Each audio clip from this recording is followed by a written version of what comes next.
For those of you trying to move around quickly, here's some timestamps for the material I'll be going over in this video. This will serve as an introduction to the new map reserve, and firstly we'll take a look at both of the new stationary guns. In the future, the standing RPG and mortars will be added to the map, but sadly it seems to be missing right now. Next, I went out and found each extract for both PMCs and SCAVs, and like in my other videos, I went over each extraction, and I'll show them on map, where you can find them, and where to see them in game. Also, anytime if you're coming for a specific option and you see your timestamp, feel free to just skip ahead. I hope the timestamps prove useful. Next up, I tried paying attention to the SCAV patrol routes in both online and offline in a bunch of different scenarios, and found a couple of general similarities between them. Then finally, noticing how open and accessible this map is, I went ahead and tried to pinpoint certain angles to pay attention to, and which areas should be generally avoided. And without further ado, topic numero uno. Unfortunately, we were promised 4 stationary weapons early on, but now we only have 2 available at the start of this patch, but lucky for us, they're both fun as hell. First up, we have the game's first heavy mounted machine gun, and you can find them spread out across the map. The max rounds it can hold is 50 per belt, but the guns can always spawn with less. Next up, we have the game's first grenade launcher in the form of the standing AGS-30, which fires those 30mm grenades you may have seen in the game from previous patches, but have never been useful until now. The belts for this gun can hold up to 30 rounds, but again it can always spawn with less than that too. The other 2 promised, the RPG and the mortar, we still have yet to have any word on, so I'll keep you updated about it in the future. But until then, all we can see is some places that the RPG will be placed in the future, and then we can only speculate that the mortars will most likely be placed on rooftops, since that'll be the easiest way to fire them across the map.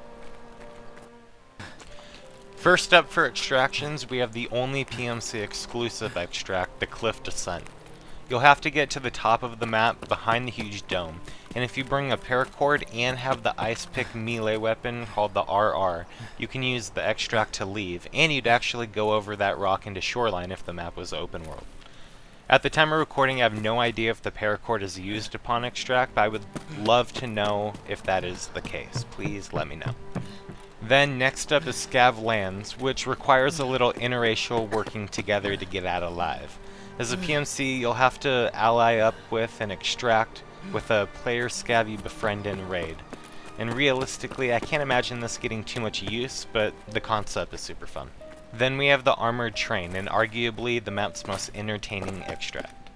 The train doesn't come on any sort of fixed schedule, but tends to arrive later into the map, but once it does come, it will stay for nearly 10 minutes before leaving, so you have plenty of time to reach it, so no real need to rush. Then there's Sewer Manhole, which I also believe is going to be the safest and easiest extract to pursue and raid at all times. But similar to using the vent extract in labs, you cannot bring a backpack out with you. I recommend doing runs with large rigs and getting out quickly via the manhole.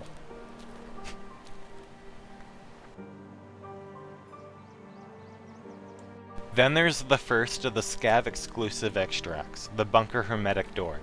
Towards the train stations, you'll see a cluster of concrete bunkers, and in the left open one there will be a truck, and on the right hand side you can simply walk past the truck and do an open extract.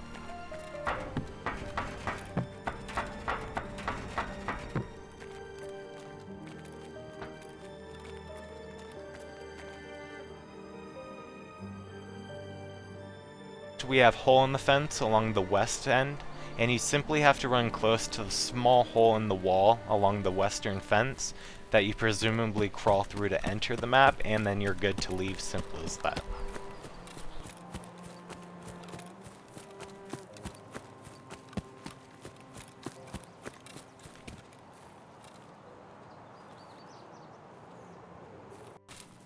Then there's the heating pipe, and this extract seems very easy and straightforward. You simply go to the large copper pipes in the southeast corner of the map and extract.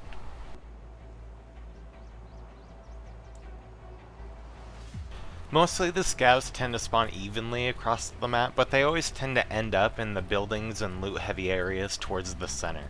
Also, if the boss spawns, you can always most likely find him and his gang rotating around the buildings and courtyards around the northwest and northeast part below the mountains. But I have yet to see him go all the way up towards the top of the map, and normally once him and his goons get a sight on you or another PMC, they move swiftly in for the kill, unlike Rashala's squad in Customs. Down in the southeast, you can count on a bunch of normal scavs rotating around the tops of the underground bunkers, and in this area, bunches of scavs are highly prone to noise and gunshots. Scavs and Ravagers seem to free roam in the tunnels below the map rather than consolidating in common areas, so consider every corner and corridor down there super dangerous. Like most other maps, sticking to the outer edges is most likely going to be your safest route around. The further towards the middle of the map you go, the more likely you'll run into a firefight.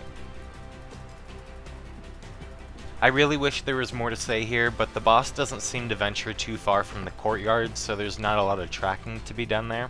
And once you enter buildings, still make sure to carefully clear rooms, as scavs can oftentimes spawn inside of them and then walk out on you. Each level of each building seems very fleshed out, meaning that almost every single window you see, and there are hundreds of them, are accessible to every other player. Obviously, it's impossible to keep an eye on every window, along with every other angle you need to be aware of, so I'd simply recommend moving in areas out of view from high buildings, and never under any circumstance venture through middle courtyards for the sake of moving quickly. With each courtyard you go into, there is almost an entire quarter of the map that can see you if anyone is just simply looking out a window or over a rooftop, including the Ravagers and the scavs. So stay around the outer edges and keep watching the center for the occasional stupid person. Also, at the tip top of the map is the reserve's best sniping spot that can be seen by pretty much every other square inch of the map, but it's so far away that very few people would ever be able to see you without one of the best of the scopes. At the top of the dome, you can see across the entire military base, and I expect those with snipers to love this area. And there will almost always be some sort of confrontation up here, since it's also around another extract and other key loot points. Since seeing people at long distance with no render is still a thing, there might be some potential long-range abuse once we get further into the wipe, after the majority of players move on from Vepers and PP-19s onto higher calibers. But the takeaway here is that a lot of players are going to use height as an advantage in this map, so I keep my eyes more so on rooftops and building hallways rather than the middle of the open streets below you. As always, thank you for watching, and let me know what information you guys are looking forward to. I still don't know what direction I really want to take the channel in moving forward, but I enjoy trying to distribute information to newer players, and I hope it helps. So thanks for watching. See you later. Alright, so welcome to the new map, guys, for point 12. We're gonna take a look at all the new buildings. So we'll start with this one. And we'll go to the top, and there's a door, well, and another staircase will go up there. And there's a lot of cool windows you can look out of, and some really good angles you can get up here. And you can see the dome off in the distance. It's really, and the train comes through here. It's just a really good spot to be in.